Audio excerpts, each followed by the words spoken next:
Bonjour, bienvenue sur Objectif Math. Le but de cette vidéo est de résoudre l'exercice suivant. On pose pour tout antinaturel n, u indice n égale à l'intégrale de 0 à pi sur 2 de sinus de nx divisé par sinus de x dx.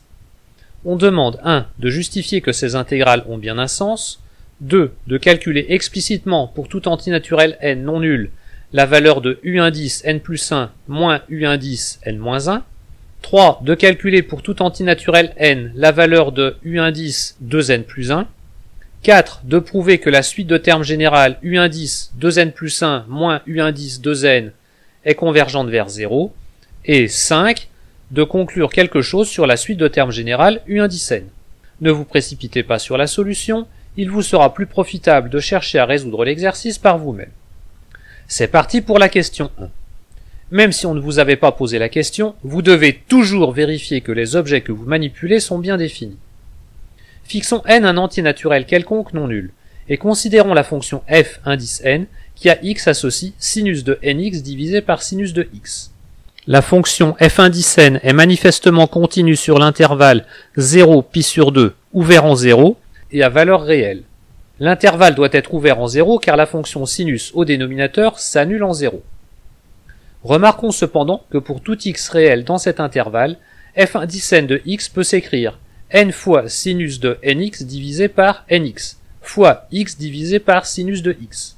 Connaissant la limite usuelle de sinus de x sur x en 0 qui est égale à 1, on en déduit que la fonction f indice n admet en 0 une limite finie égale à n. On peut donc prolonger la fonction f indice n par continuité en 0 en posant f indice n de 0 égale à n, ce qui justifie que u indice n est bien défini. Il reste à traiter le cas n égale à 0, qui est très simple, je vous le laisse. Passons à la question 2. On rappelle la formule de trigonométrie sinus de a moins sinus de b égale à 2 fois sinus de a moins b sur 2 fois cosinus de a plus b sur 2.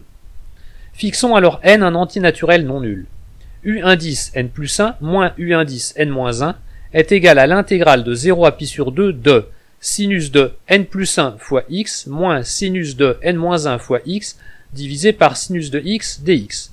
Et grâce à la formule de trigonométrie précitée, tout ceci se simplifie en l'intégrale de 0 à pi sur 2 de 2 fois cosinus de nx dx, dont le calcul est immédiat. U indice n plus 1 moins U indice n moins 1 est égal à 2 fois sinus de n pi sur 2 divisé par n. Passons à la question 3, et calculons les termes d'indices impairs de la suite. Reprenons le résultat de la question précédente. Pour tout antinaturel n non nul, U indice n plus 1 moins U indice n moins 1 est égal à 2 fois sinus de n pi sur 2 divisé par n. En particulier, pour tout antinaturel n non nul, 2n est aussi un entier non nul, et on peut lui appliquer cette formule, ce qui donne U indice 2n plus 1 moins U indice 2n moins 1 est égal à sinus de npi divisé par n, et n étant un entier, sinus de npi est égal à 0. Donc, pour tout antinaturel n non nul, U indice 2n plus 1 moins U indice 2n moins 1 est égal à 0, ce qui prouve que la sous-suite des termes impairs est constante. En particulier, pour tout antinaturel n, U indice 2n plus 1 est égal à U indice 1, qui lui est immédiat à obtenir. Il vaut pi sur 2. Dans la question 4, on cherche à démontrer que la suite de termes générales U indice 2n plus 1 moins U indice 2n est convergente vers 0. Fixons n un antinaturel. Par définition de la suite U, U indice 2n plus 1 moins U indice 2n est égal à l'intégrale de 0 à pi sur 2 de sinus de 2n plus 1x moins sinus de 2nx divisé par sinus de x dx. On transforme le numérateur grâce à la formule sinus de a moins sinus de b égale à 2 fois sinus de a moins b sur 2 fois cosinus de a plus b sur 2, déjà utilisé à la question 2. Et on transforme le dénominateur grâce à la formule sinus de x est égal à 2 fois sinus de x sur 2 fois cosinus de x sur 2. C'est en fait un cas particulier de la même formule avec a égale à x et b égale à 0. 2 fois sinus de x sur 2 étant au numérateur et au dénominateur, il se simplifie. Et il reste U indice 2n plus 1 moins U indice 2n est égal à l'intégrale de 0 à pi sur 2 de cosinus de 2n plus 1 demi fois x divisé par cosinus de x sur 2 dx. On peut alors effectuer une intégration par partie en utilisant la fonction qui à x associe sinus de 2n plus 1 demi fois x divisé par 2n plus 1 demi. et la fonction qui à x associe 1 sur cosinus de x sur 2, qui sont toutes les deux de classe C1 sur le segment 0 pi sur 2. Le crochet est simple à calculer et tend vers 0, puisque le numérateur est borné et le dénominateur tend vers l'infini. On majeure la valeur absolue de l'intégrale par l'intégrale de la valeur absolue, puis on majeure le numérateur et on minore le dénominateur. Il nous reste comme majorant pi sur 2 racine carrée de 2, facteur de 1 sur 2n plus 1 demi, qui tend clairement vers 0 quand n tend vers l'infini.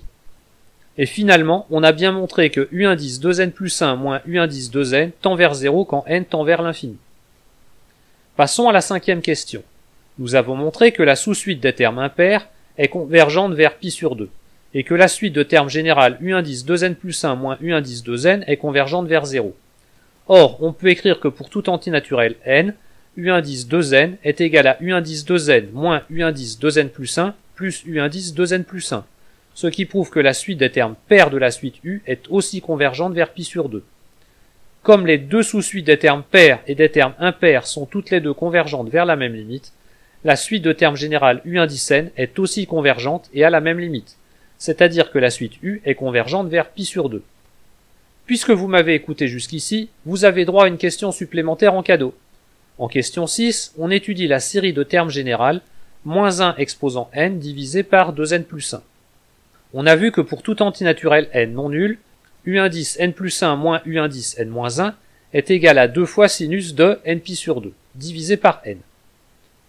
En remplaçant dans cette relation n par 2n plus 1, on obtient que pour tout antinaturel n, u indice 2n plus 2 moins u indice 2n est égal à 2 fois moins 1 exposant n divisé par 2n plus 1.